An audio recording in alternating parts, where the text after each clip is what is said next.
I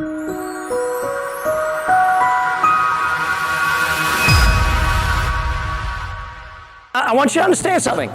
You watch one of your friends go and buy shares and the shares go up in value, and then you go, oh shit, I'll buy those shares too. You're just in time to be what? Too late. And this is what happens day in and day out. If you're not acting first, you don't get. You see it happening. Why does it take 10 years to get to be rich? Real simple. First, you got to learn it. But the second reason is the market cycle takes 10 years. The market goes, anyone grow up on a farm? Anyone grow up on a farm? You have a major advantage over the rest of the world. Why? You understand the cycle. There is summer. Now, in economic terms, summer looks like this. Commodities go up in value. Commodities are things like oil, gold, wheat, coffee, etc. They go up in value. Next thing that goes up in value is shares, because all of the companies that sell these things start making more money, and because they've cut back and they've gone through the spring, now they're making money, so the share market goes up. We know the share market's nearing its peak when mergers and acquisitions are going on all the time. When mergers and acquisitions are happening, it's like, wow, is the share market getting to the end of its life? Now the cycle's 7 to 10 years. Let's get this. When did the last crash come? When did we have the last fall? 7 to 8 and 9 was the last fall. 2007 through end of 2007 to start of 2009. So where are we today? 15. Geez, how many years later is that? I wonder. You know, there's not a big one coming. This is the whole point. All of the scaremongers keep telling you there's a big one coming. The market has too much cash right now for a big one to come.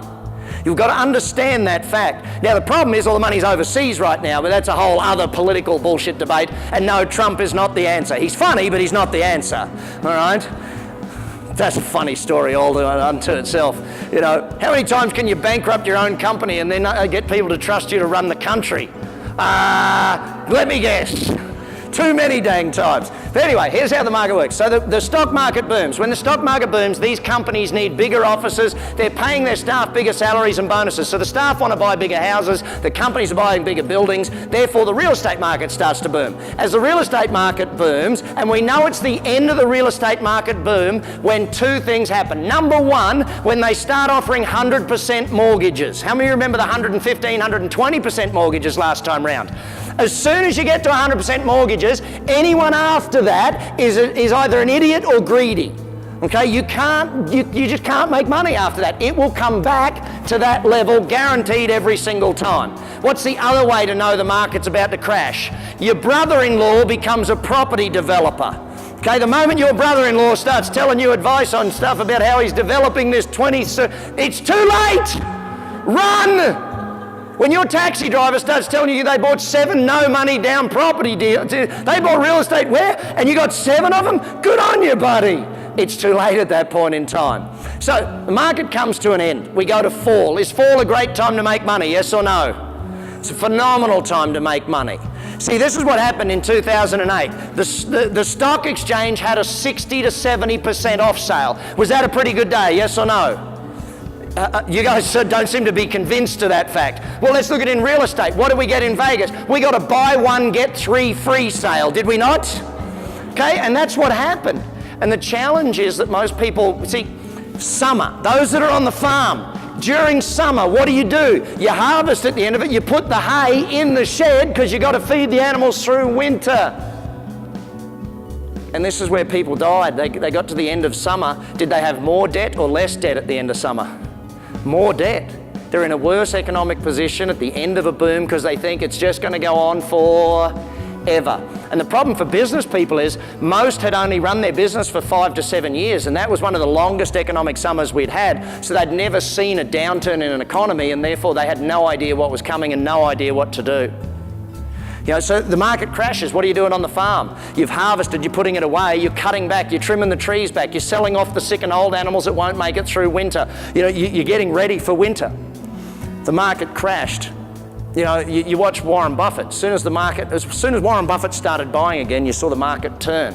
Now, is it because Warren Buffett bought or because Warren Buffett knew where the bottom was? Who cares where the bottom is? And in fact, 2 weeks ago, we had an 8% off sale on the stock market. In one day, 8% off. Is that a pretty good sale, yes or no? You know, and this is where people have to understand wealth. So winter comes, what are you doing on the farm? You're fixing the machinery, you're taking holiday, you're going on vacation, you're buying out farms where people didn't put enough hay away for the winter. And then spring comes and we start getting ready. and the boom comes. See, if you're not in this cycle, when do you have to buy in this cycle? When's the best time to buy? Winter. You got to buy in winter. So this summer that's coming right now, that we are in right now, this summer, as you start making a lot more money, should you be cashing it and cashing it and cashing it, harvesting, yes or no? And don't go buying the biggest, latest big screen TV and the new car and the new this and all that. Cash it, cash it, cash it, because when it falls, and will it fall, yes or no? Yeah, do I know when? No, and I don't care when, because I know it will at some point. Okay, 2018 is my guess, but that's just a guess, all right? Now, when it crashes, you can start buying again. You can buy companies, you can buy businesses, you can buy real estate, you can buy the shares, you can go in and buy at lows and then ride it right up. See, people getting into the stock market right now are just insane, because when it was at its bottom is when you needed to get in. Right now, if you're getting in now, you're gonna harvest the last 10 to 20% instead of the 80% run that it's already had.